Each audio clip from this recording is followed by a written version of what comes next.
북중미 월드컵이 한창 진행 중입니다. 예상대로 진행된 경기도 있고 반전이라고 하죠. 예상 밖의 나라가 승리하기도 하였습니다.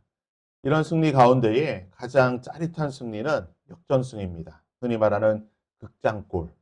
후반 추가 시간에 또는 끝나기 직전에 골을 넣어서 승리하면 정말 말 그대로 짜릿한 승리를 누리게 됩니다. 오늘 말씀에는 우리 인생의 극장골 같은 이런 역전의 모습들이 있다라고 가르쳐 주고 있습니다.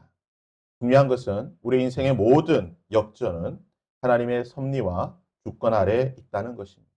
문제는 어떤 역전을 누리는가? 그것이 중요한 것입니다. 1절에서 6절까지는 수냄 여인에 관한 이야기입니다. 우리가 살펴보았지만 4장에서 8장까지는 역사서이기 때문에 기본적으로 시간 순서로 배열되어 있지만 중간중간에 주제별로 사건이 배열되어 있다 보니까 시간 순서에 맞지 않게 좀 뒤죽박죽 섞여 있는 경우가 있는데요. 오늘 본문의 말씀이 그렇다고 볼 수가 있습니다. 4장에서 수냄 여인은 엘리사를 지극정성으로 섬기게 됩니다. 그녀의 남편은 나이가 많았고 이 수넴이라고 하는 곳에 마을 유지, 지도력을 가진 사람이었습니다. 부부는 자녀가 없었고 엘리사는 그녀의 가정에 아들이 태어날 것이라고 예언하였고 예언대로 늙은 나이에 느지막하게 아들을 얻게 됩니다. 하지만 하나님의 선물로 주신 기적의 아들이라고 할 수 있는 이 아들이 열사병으로 죽게 됩니다. 엘리사는 수넴 여인의 아들을 위해 기도한 끝에 그 죽은 아들을 다시 살려내게 됩니다. 그렇게 수넴 여인은 4장 37절에 살아난 아이들을 받아 안고 여인이 들어가서 엘리사의 발 앞에서 땅에 엎드려 절하고 살아난 아들을 안고 나가니라. 여기서 이제 수넴 여인의 이야기가 끝이 났습니다. 그렇게 엘리사와 헤어진 그녀가 다시 성경에 등장한 것이 바로 오늘 본문의 말씀입니다. 몇 년의 시간이 지났는지 알 수는 없지만 그녀의 신상에 아주 중요한 변화가 생겼습니다. 바로 그녀의 남편이 죽은 것입니다. 오늘 본문을 보게 되면 남편이 죽었다는 표현은 등장하지 않지만 여러 상황을 보건대 그녀의 남편이 죽었음을 알 수가 있습니다. 그녀는 자신의 재산의 문제, 이 재산의 문제를 처리하는 것을 본인이 직접 하고 있습니다. 만약 남편이 살아있다고 한다면 남편이 해결해야 될 문제지만 남편이 죽었기 때문에 과부가 된 그녀가 더 이상 남편을 의지할 수 없어서 본인 스스로 이 문제를 해결하게 되는 것입니다. 문제는 남편이 살아있을 때 그녀는 고귀한 이 수넴 지방의 고귀한 그런 지도층의 여인이었습니다. 하지만 남편이 죽고 나자 그녀는 남편을 잃은 한낱 과부에 불과했다는 것입니다. 수넴 여인에게 엘리사는 수넴 지방에 한정된 것인지 또는 북이스라엘 전역에 있는 것인지는 알 수는 없지만 7년의 기근이 있을 것이라고 말하고 기근과 가뭄을 피해 다른 곳으로 이주하라고 권면을 하게 됩니다. 그녀는 이 엘리사의 권면을 받고 7년 동안 블레셋으로 상당히 먼 곳으로 이민을 가게 됩니다. 집과 논밭을 다 비우고 고향을 떠나 7년 동안 가 있다가 돌아왔는데요. 아마 그동안 그녀가 두고 갔던 이 땅과 논밭과 집이 더군다나 이제 남편이 죽었기 때문에 다른 사람이 차지하였던 것 같습니다. 그녀의 죽은 남편의 친족이거나 다른 사람이 차지하게 되고 남편이 있었다라고 한다면 다시 돌아와서 다시 찾으면 되지만 남편이 죽고 없다 보니 더군다나 이 시대는 하나님의 율법이 제대로 지켜지지 않은 시대였으니 남편이 없으니 그녀의 가장 약자였던 그녀의 말을 들어줄 사람이 아무도 없었다는 것입니다. 우리가 쉽게 룻기의 말씀을 생각하시면 될 것 같습니다. 그녀는 빼앗긴 재산을 찾기 위해 왕에게 요람에게 호소하게 됩니다. 재판을 이야기하게 되고요. 그녀의 호소를 들었던 이 요람 왕이 이 그녀에 관해서 물어볼 때에 오늘 본문의 말씀은 그때에 게하시가 이 수넴 여인에 관해서 막 이야기하고 있을 그때에 왕이 하나님의 사람 게하시야와 서로 말하며 이르되 너는 엘리사가 행한 모든 큰 일을 내게 설명하라 하니 게하시가 곧 엘리사가 죽은 자를 다시 살린 일을 왕에게 이야기할 그때에 그 다시 살린 아이의 어머니 수넴 여인이 자기 집과 전토를 위하여 왕에게 호소하는지라. 게하시가 이르되 내 주 왕이여 이는 그 여인이요 저는 그의 아들이니 곧 엘리사가 다시 살린 자니이다 하니라. 소설을 써도 이렇게 쓰면 참 그렇겠지만 정말 하나님의 타이밍이라고 하는 것은요. 기가 막힌 타이밍입니다. 하나님은 언제나 최고의 시간에 최적의 역사를 하고 계시는 것을 보게 됩니다. 오늘 본문의 말씀은 수넴 여인의 인생의 역사, 하나님의 은혜 가운데에 빼앗겼던 모든 것을 되찾게 되는 정말 은혜의 역전을 기록하고 있습니다. 7절에서 15절까지는요. 아람 왕 벤하닷과 그의 신하 하사엘에 관한 이야기입니다. 벤하닷이 병들었습니다. 하사엘을 보내서 엘리사에게 하사엘을 보내서 자신의 병이 낫겠냐 낫지 않겠냐라고 물어보게 됩니다. 이것도 신기하죠.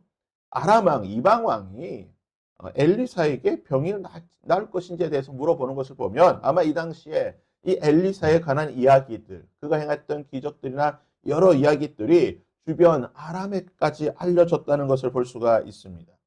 많은 선물을 가지고 온 하사엘에게 엘리사는 두 가지 예언을 하게 됩니다. 첫 번째는 하사엘이 온 목적, 즉 베나닷이 병으로 죽는 것이 아니다.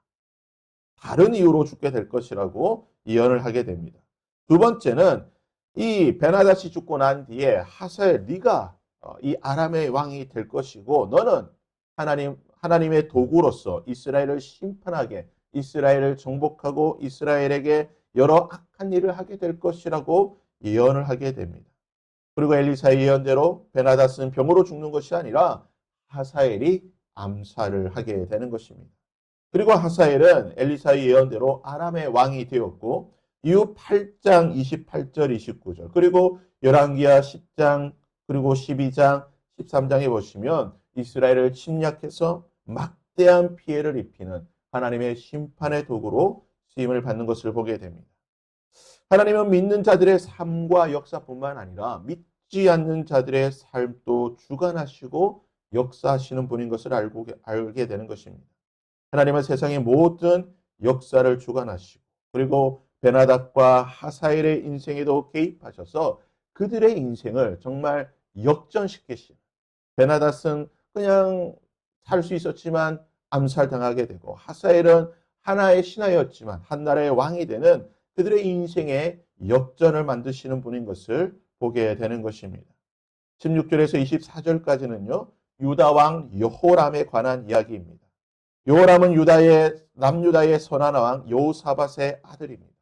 여호사밧은 선한 왕입니다. 우리가 지난번에도 살펴보았지만 참 좋은 왕이었습니다. 하지만 그는 결정적인 실수를 저지르게 되는데요. 바로 아합과 사돈 관계를 맺은 것입니다. 자신의 아들 여호람과 아합과 이세벨의 딸 아달랴를 결혼시킨 것입니다. 이 결혼 때문에 이후 15년에서 20년 정도 남유다에 엄청난 하나님의 심판과 재앙이 임하게 됩니다. 여호람은 자신의 아버지 여호사밧처럼 다윗의 길을 걷지 않습니다. 그가 성경에 이렇게 말합니다. 그가 이스라엘의 왕들의 길을 가서 그러니까 이스라엘 왕, 즉 북이스라엘의 왕들의 길을 가서 아합의 집과 같이 하였으니 이는 아합의 딸이 그의 아내가 되었음이라 그가 여호와 보시기에 악을 행하였다라고 말합니다. 선한 왕, 좋은 아버지 밑에서 태어났습니다. 참 좋은 길을 갈 수 있음에도 불구하고 그는 악한 자의 길을 가게 되는 것입니다. 의인의 길, 여호와께서 인정하시고 기뻐하시는 그 다윗의 길을 가지 아니하고 악한 자의 길로 걸어갔던 이 여호람은 결국 하나님의 심판 가운데에 죽게 되는 것입니다. 하지만 여호람은 악한 왕으로 죽게 되었지만 19절 말씀해 보시면요. 여호와께서 그의 종 다윗을 위하여 유다 멸하기를 즉 이 여호람이 악한 일을 행하여서 남유다가 심판을 당해야 되지만 하나님께서 유다 멸하기를 즐겨하지 아니하셨습니다. 마땅히 심판받고 당하는 것이 옳으나 이는 그와 그의 자손에게 즉 다윗에게 하셨던 그 언약, 항상 등불을 주시겠다고 하는 그 말씀 때문에, 다윗과 맺은 그 약속 때문에 하나님께서 요람에게 비록 그가 악한 왕이었으나 그는 죽는 것으로 끝나게 되고 남유다 역시 하나님의 심판 가운데 멸망당해야 되나 하나님께서 지켜주셨다는 것입니다. 어떻게 보면요. 요람은 죽어 마땅하고 모든 것을 다 잃어버리는 것이 마땅하나 역전의 인생을 살게 되죠. 하나님의 역전의 그 은혜를 보게 되는 것입니다. 그런데 이것이 누구 덕입니까?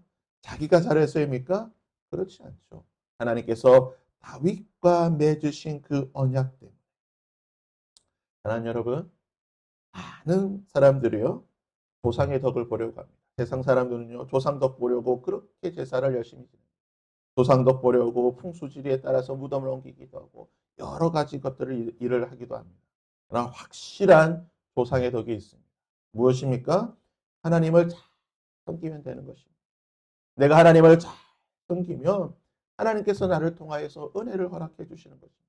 비록 자녀들이 때로는 어긋난 길로 갈 수 있고 우리의 후손들이 때로는 어긋난 길을 간다 할지라도 하나님께서 나의 그 믿음을 보시고 때로는 은혜를 허락하여 주신다는 것입니다.